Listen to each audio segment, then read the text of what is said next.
Muy bien, y en este vídeo vamos a hacer una sesión sobre el bloque de metabolismo. Recordamos que dentro del bloque 3, pues vamos a tener todos esos aspectos que tienen relación con la célula. Entonces va a poder ser sobre orgánulos, sobre estructura de la célula, pero también sobre su función de nutrición o su función de reproducción. ¿De acuerdo? Entonces todo eso lo tendríamos dentro del bloque 3. En esta sesión vamos a hacer ejercicios de metabolismo, ejercicios de selectividad de metabolismo. Muy bien.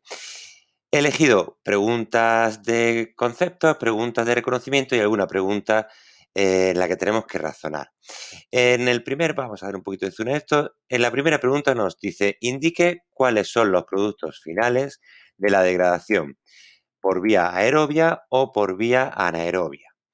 Explique razonadamente cuál de las dos vías es más rentable energéticamente, así como su aplicación industrial. ¿Vale? Muy bien, bueno. La aplicación industrial se entiende de cualquiera de las dos, ¿vale? Se entiende en ese aspecto.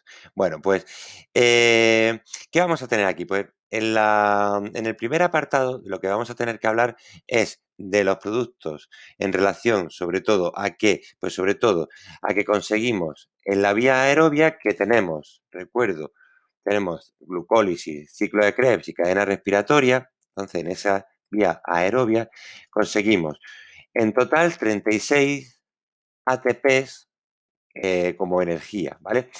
Esto tendríamos que explicar que partes de ellos se consiguen como ATPs, pero gran parte de ellos se consiguen gracias al poder reductor, ¿vale? En el caso de del catabolismo, pues estaríamos hablando del NADH y del FADH2, ¿vale?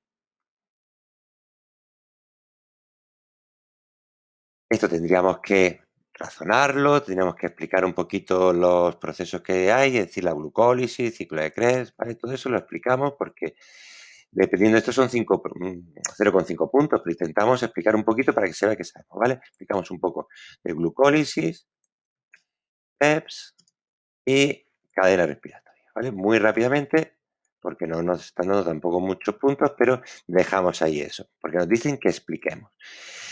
Y luego nos dice, en la vía anaerobia, recordamos, tenemos dos ATPs. En esa vía anaerobia, lo que lo tenemos es, estos se consiguen en la glucólisis, mientras que en la etapa fermentativa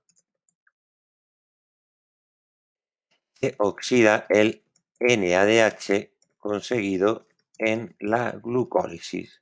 Y de esa manera conseguimos un ciclo que, digamos, ese NADH pasa a NAD y ese NAD puede pasar otra vez de nuevo a la glucólisis, ¿vale? Siempre tendríamos un ciclo en ese aspecto, recordamos eso. Luego, explique razonadamente cuál de las dos vías es más rentable energéticamente, ¿vale? Aquí realmente podríamos hablar también, estoy yo pensando, en los productos finales, aparte, ya que nos explica un poquito más nos habla sobre la energía en el siguiente apartado, todo esto ya sabéis, ellos tienen unos criterios y vosotros tenéis que intentar ajustaros porque los criterios son generales. Entonces, hablaríamos también de los productos finales, podríamos hablar en plan ecuación química, ¿no? Porque en lo que es la glucólisis, al final lo que pasa es que a partir de una molécula de glucosa, que lo vamos a poner así, ¿vale? Para que podamos hacer la cuenta. Entonces, a partir de una molécula de glucosa que tiene 6 carbonos, que tiene 12 hidrógenos y que tiene 6 oxígenos, eso es lo que tiene la molécula, ¿de acuerdo? Entonces, a partir de eso, ¿qué necesitamos? Necesitamos oxígeno como aceptor final de electrones. Y es una combustión. Y a partir de ello, ¿qué obtenemos? Pues obtenemos agua, ahora veremos cuánta agua se produce, y vamos a obtener también CO2, ¿verdad que sí? Es una combustión, eso siempre lo tenemos asegurado. Vale, entonces vamos a hacer la cuenta. Si aquí tendríamos, por ejemplo, ¿no? De carbono, ¿cuántos tendríamos? 6. Pues aquí formaríamos 6 de carbono. Además, aquí no nos olvidemos, tendríamos que añadirle más la energía formada, que son 36 ATPs. Respecto a los hidrógenos, necesitaríamos 6 de agua para completar los 12 hidrógenos que tenemos aquí. Por lo tanto, ¿cuántos oxígenos tenemos aquí? Tenemos 6 oxígenos más 12 oxígenos. Esos son 18 oxígenos. Como aquí tenemos 6, si le añadimos simplemente 6 aquí, pues ya la tenemos ajustada, si os fijáis, ¿vale? En cambio, en la fermentación, lo que obtenemos es que a partir de una molécula de agua no hay presencia de oxígeno, sino que a partir de una molécula de glucosa, no sé si he dicho agua, ¿vale? Esta es la glucosa. No hay oxígeno ahí presente, entonces lo que va a ocurrir es que nosotros, en un proceso en el cual pues tenemos NADH, NAD que pasa a NADH y NADH que pasa a NAD, glucólisis, fermentación, pues al final lo que ocurre con digamos, con esta molécula es que va a unirse a un aceptor de electrones que no es el oxígeno,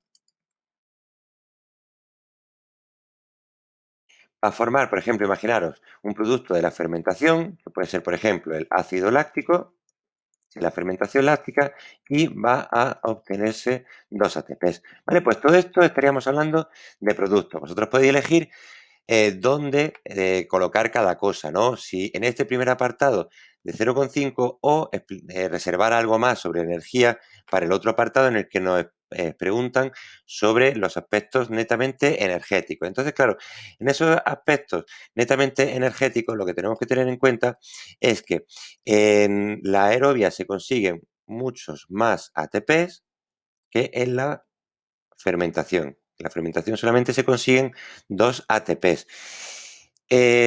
¿Por qué se va a producir a veces la fermentación? La fermentación se va a producir, por ejemplo, en bacterias que no le queden más remedio que realizar este proceso catabólico, pero también se puede producir en las células musculares, recordamos. ¿Vale? ¿Por qué? Pues porque necesitan conseguir energía de una manera rápida para poder hacer frente al ejercicio físico. De manera que van a preferir conseguir energía rápida, aunque sea poca energía, que realizar todo el proceso, ¿vale? El músculo va a ser capaz de realizar la propia fermentación, con lo cual va a tener en el propio músculo la capacidad de generar la energía que luego van a aplicar para el ejercicio físico. Y luego la aplicación industrial. ¿Por qué tendríamos que hablar aquí? Pues aquí tendríamos que hablar de lo típico que ya habéis escuchado hasta la saciedad a lo largo de cursos anteriores y en este también, pues que nosotros, por ejemplo, las bacterias las podemos utilizar dentro de los aspectos de biotecnología, ¿verdad que sí? Lo podemos utilizar, pero esa biotecnología que, por ejemplo, es alimentaria, por ejemplo, para producir yogur, para producir productos lácteos como el queso, ¿de acuerdo? O para producir, por ejemplo, si estamos utilizando un hongo fermentativo para producir bebidas alcohólicas, si es la fermentación alcohólica. Entonces tenemos que hablar un poco de los tipos de fermentaciones que se usan en la industria. Simplemente. En la siguiente pregunta nos cuestionan, nos hacen una preguntilla sobre el ATP y nos dicen que es fundamental para la célula. Expliquemos por qué. Pues ahí, en ese primer apartado tendríamos que hablar de cómo el ATP es la moneda energética y explicar qué es la moneda energética precisamente porque tiene unos enlaces muy ricos en energía que cuando se rompen en ADP más fósforo inorgánico generan energía, ¿vale? Entonces todo eso tendríamos que explicarlo. En la siguiente dice, ¿en qué orgánulos celulares se produce la fosforilación oxidativa y la fotofosforilación? Estamos hablando, la primera de ellas, la vamos a poner aquí como el azulillo, la primera de ellas se produce en en el ciclo de Krebs, vamos, en la cadena respiratoria después del ciclo de Krebs, y la segunda se produce en la fotosíntesis, ¿no? Entonces, si la primera se produce después del ciclo de Krebs en la cadena respiratoria, la primera, la fosforilación oxidativa, se produce en la mitocondria, mientras que la otra, ¿dónde se produce? Pues en el cloroplasto, porque es de la fotosíntesis. Explicamos un poquito, vale, de 0,1. ¿En qué procesos metabólicos se integra? Pues la fotofosforilación. Vamos a hablarlo aquí. La primera de ellas se integra en el catabolismo, ¿vale? El catabolismo. Dicen, ¿qué procesos metabólicos? Así en general. El catabolismo y explicamos que se relaciona con la cadena respiratoria estaríamos hablando en realidad, lo diríamos ya, catabolismo aeróbico, ¿verdad? O aerobio. ¿Verdad que sí? Porque así vamos señalando todo lo necesario, mientras que la fotofosforilación se produce en la fotosíntesis, que es dentro de qué? Del anabolismo. Explica las características comunes a ambos procesos. Entonces, ¿qué tenemos que explicar en estas características comunes? En realidad tenemos que hablar de cómo aumenta el aumento de protones en un espacio cerrado, que en un caso puede ser o el espacio intermembranoso o intermembrana o el espacio tilacoidal, en el caso del cloroplasto. Entonces, que provoca aumento de concentración y genera un potencial, ¿de acuerdo? Un potencial o un gradiente, vamos a ponerlo como gradiente, un gradiente de concentración respecto a la matriz, si estamos hablando de la mitocondria, o el estroma, si estamos hablando del cloroplasto.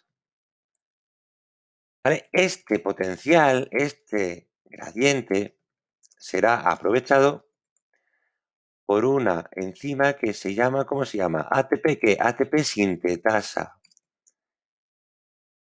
Se acoplará el transporte a favor de gradiente a una generación de ATP, o una producción, para que no, ¿vale? Una producción de ATP a partir, como siempre, de ADP más fósforo inorgánico, ¿vale? Eso, más o menos, este es el resumen. Siempre voy un poquito rápido, pero esto nosotros intentamos darle un poquito de literatura a esta cosa tan concentrada que os he dicho y sobre todo, pues si no entendemos algo, repasamos el proceso para ver que en realidad estoy diciendo la verdad, ¿de acuerdo? Venga, vamos a la siguiente. Dice, observe la figura adjunta y responda razonadamente a las siguientes cuestiones. Tenemos aquí un orgánulo, ¿verdad? Un orgánulo que si nos fijamos un poquito, pues bueno, lo reconocemos rápidamente, ¿verdad? Hay algo que nos llama, ¿no? Nos indica lo que son estas crestitas que tenemos aquí. Estas crestitas que tenemos aquí solamente lo tienen las mitocondrias. Entonces, si tiene crestas, si es un orgánulo con crestas, pues lógicamente va a ser una mitocondria, ¿vale? En principio es lo que pensamos que será. Muy bien, nos dice, identifique los compuestos representados por los números 1, 2 y 3 y los procesos representados con las letras A y B. Entonces nos preguntan primero por esto y por esto, y luego por la A y por la B. Muy bien, vamos a ver un poco qué tenemos aquí.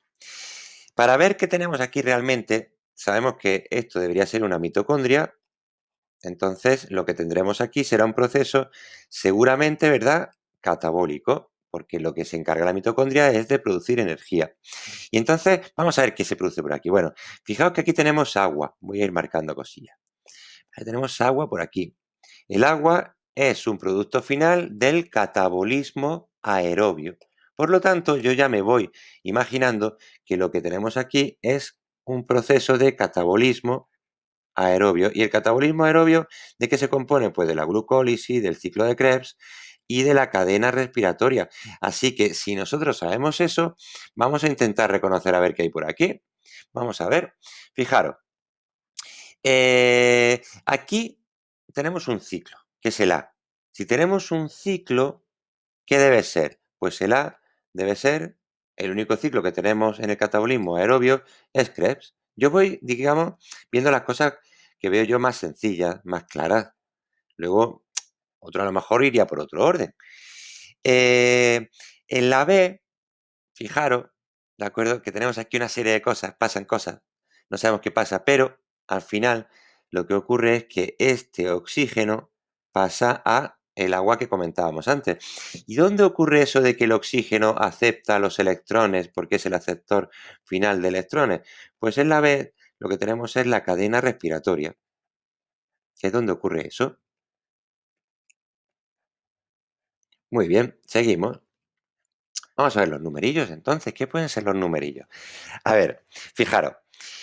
No nos preguntan por el 4, pero yo creo que es necesario pensar qué es el 4 para saber qué son los otros. En realidad, yo creo, ¿no?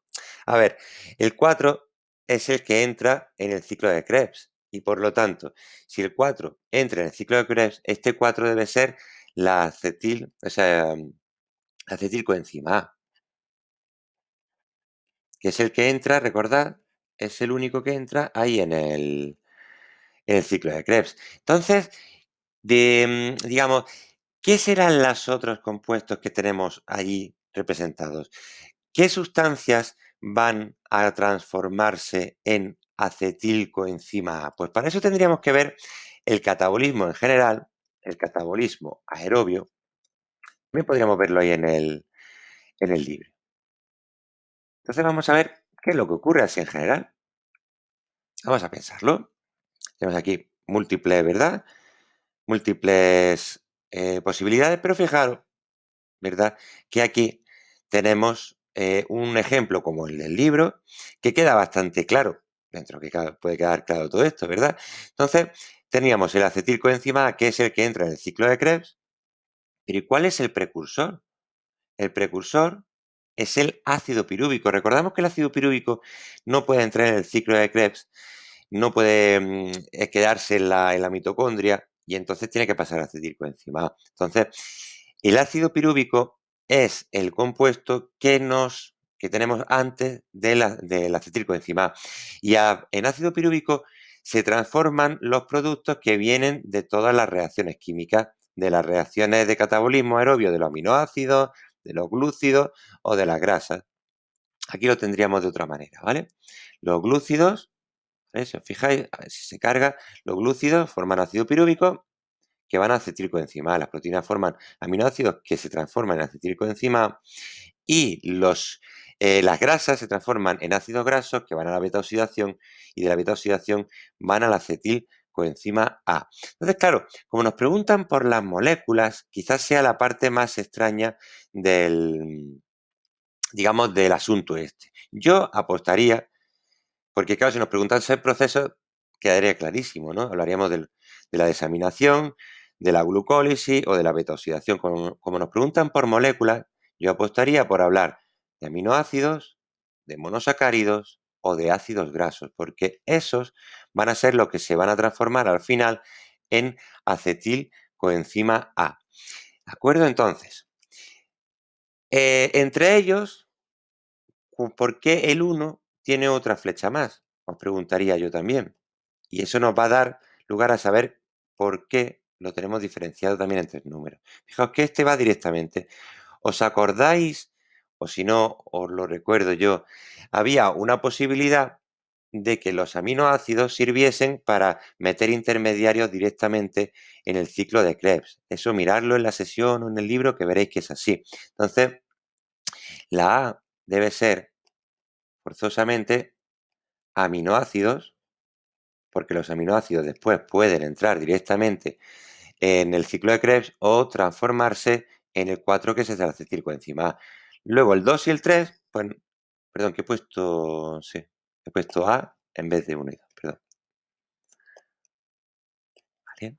Ahora sería el 2 y el 3, el 2, pues por ejemplo sería un monosacárido, ahí ya nos da igual cuál es cuál, porque no tenemos dos flechas. Un monosacárido y el 3, un ácido graso, o al revés, eso me da igual.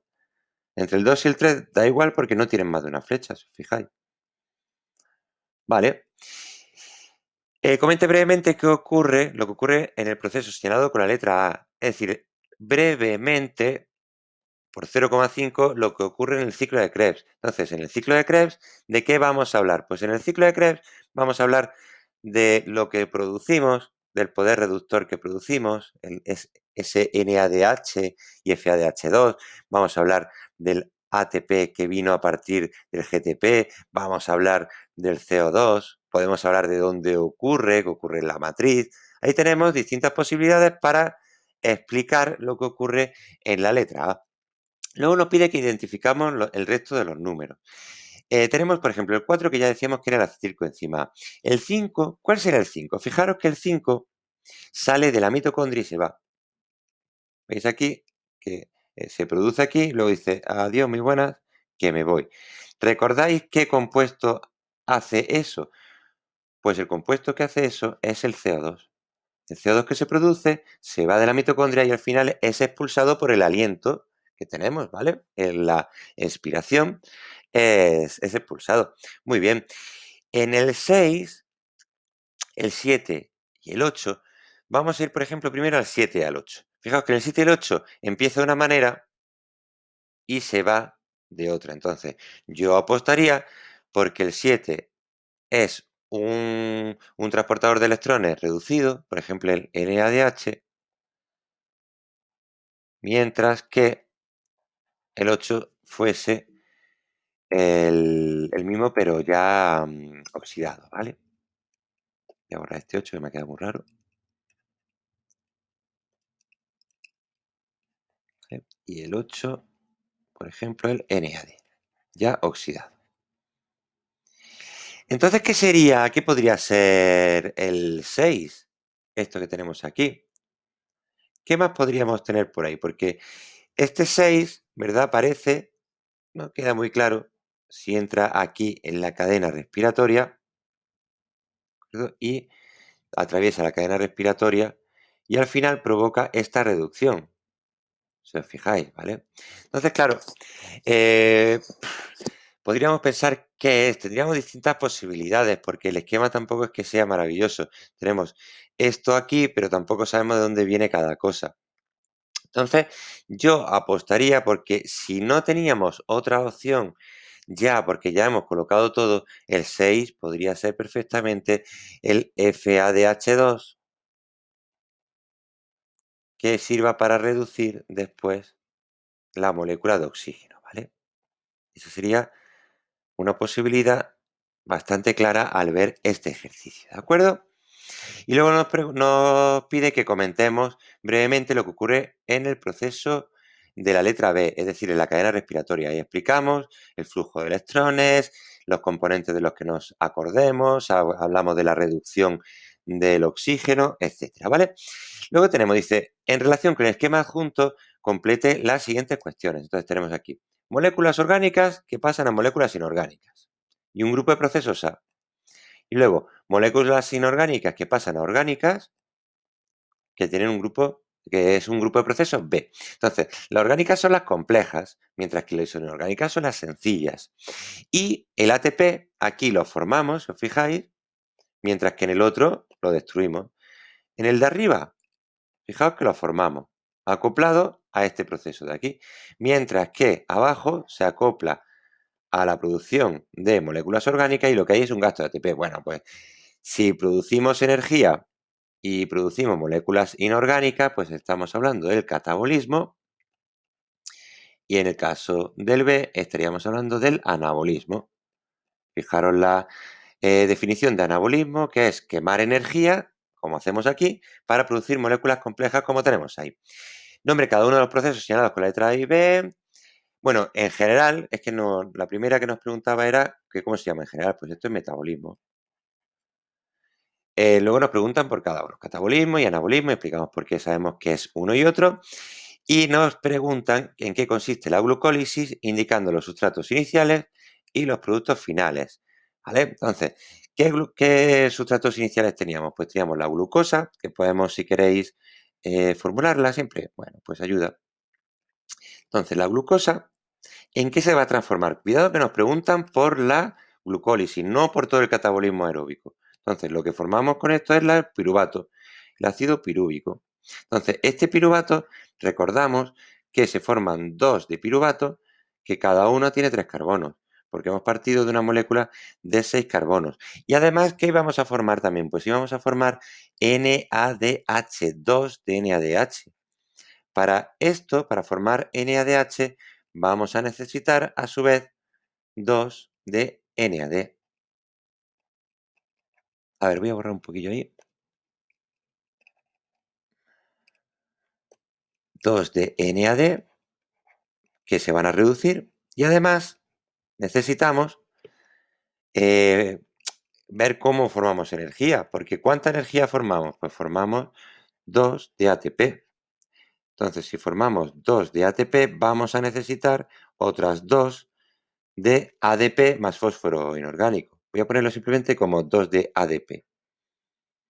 Recordamos que el ADP sirve para ¿qué? Para transformarse en en ATP y formar energía. Así que esto que tenemos aquí son los sustratos, los reactivos iniciales, mientras que esto que tenemos aquí son los productos finales de la glucólisis, no de todo el catabolismo, ¿eh? Recuerdo, que no haya lío con eso. Muy bien. Y tenemos ya la última, no, tenemos dos. Dice, siendo la fermentación láctica un proceso anaeróbico que llevan a cabo ciertos microorganismos, ¿cómo es posible que en determinadas condiciones se realice en el tejido muscular? Entonces, aquí tenemos que explicar, tenemos que hablar que el músculo tiene un gran gasto energético y además tiene que soportar grandes esfuerzos físicos durante tiempos prolongados, debiendo, debiendo producir energía de una manera rápida para atender a las funciones del organismo. ¿Vale? Entonces, claro, ¿qué necesitamos? Necesitamos producir energía rápida ¿a partir de qué? Pues a partir de glucosa. Entonces, ¿qué va a ocurrir? Esto no lo voy a escribir, lo voy a explicar y podéis ir anotando lo que os comento, aunque lo he repetido ya 40.000 veces. Si nosotros en el músculo necesitamos conseguir energía rápida, pues lo que vamos a hacer es conseguir un método menos, bueno, utilizar un método menos rentable, pero rápido. Entonces, si queremos conseguir energía rápida, aunque lo consigamos mediante un método que son solamente 2 ATP, frente a los 36 del catabolismo aerobio, lo bueno es que la fermentación es muy rápida y además se genera ácido láctico. Y ese ácido láctico sirve para la gluconeogénesis, ¿vale? Entonces, por un lado, la fermentación permite conseguir energía de un modo rápido y por otro lado, el ácido láctico producido puede transformarse en nuevas moléculas de glucosa gracias a un proceso que se llama gluconeogénesis. Es la síntesis de glucosa de novo, que se dice, ¿vale? Se dice de novo, que es nueva, que no la hemos consumido, que la hemos producido. Eso lo desarrollamos un poquito más y tenemos ya la pregunta de razonamiento. Venga, y una última de reconocimiento y de razonamiento, ambas cosas, que es muy rápida en general. Bueno, tenemos aquí dos gráficas que miden horas de iluminación diarias frente a rendimiento, concentración de CO2 frente a rendimiento. Y nos van a pedir, como podéis imaginar, que las analicemos. Dice, ¿qué efecto tiene el tiempo de iluminación en el rendimiento fotosintético? Entonces, fijaros, a más iluminación diaria, a más tiempo de iluminación, ¿qué ocurre? Pues que el rendimiento fotosintético en general crece, ¿verdad? Conforme más horas diarias, conforme esto crece, también crece el lado de la I, ¿vale? Fijaos que va creciendo también. Y la concentración de oxígeno en el medio, fijaros, para el mismo, imaginaros para, yo qué sé, si esto es horas, esta es 1 hora, 2 horas, 3 horas, ¿vale? Bueno, pues vamos a coger más o menos este punto, que fuese, vamos, por aquí más o menos, que fuese aproximadamente, pues casi 3 horas. Bueno, vamos a comparar una y otra. En esta gráfica, que tiene un 1%, que tiene muy poquito de oxígeno, fijaros que el rendimiento es mayor frente a esta otra gráfica que tiene a las mismas, para las mismas iluminación diaria, para las mismas horas, tiene un rendimiento mucho menor. Fijaros que para estas mismas horas, tiene un rendimiento que solamente llega hasta aquí, ¿vale? Esta sería la gráfica azul, la marco, que tiene un 30%, tiene más oxígeno, representa la de más oxígeno, y esta, que representa la de menos oxígeno, pues va a tener un crecimiento mayor. Así que la concentración de oxígeno disminuye el rendimiento fotosintético. Dice, explique para qué sirve la energía luminosa absorbida por las clorofilas. Pues bueno, ahí tenemos que hablar de la fotolisis, ¿verdad? Que todo eso sirve para excitar a un lo diré, un fotosistema que entonces va a producir un transporte de electrones. Todo eso lo repasamos, lo miráis y todo eso es simplemente teoría. Luego dice, ¿qué efecto tiene la concentración de CO2 en el rendimiento fotosintético? Vamos a verlo. Fijaos, aquí tenemos la concentración y cuanta más concentración de CO2 en general, ¿verdad? Crece hasta que llega un punto, fijaos, que ya tiene su máximo aquí y ya no crece más. La gráfica ya se tiene como casi en horizontal, ¿verdad? Lo mismo más o menos le pasa a la otra gráfica. En la otra gráfica también crece, pero llega un momento a una concentración en la que ya no crece más. ¿Esto por qué es? Os lo pregunto. Porque la enzima está ya saturada. La enzima rubisco está saturada y ya no le cabe más sustrato, ya no acepta más sustrato. Muy bien, pues nos piden también, es decir, ¿qué efecto tiene la concentración? A más concentración, más intensidad hasta un punto máximo que coincide con la velocidad máxima de rendimiento de la rubisco. ¿Y la intensidad luminosa cómo la afecta? Que es la siguiente pregunta que tenemos aquí, ¿vale? Pues bueno, vamos a verlo.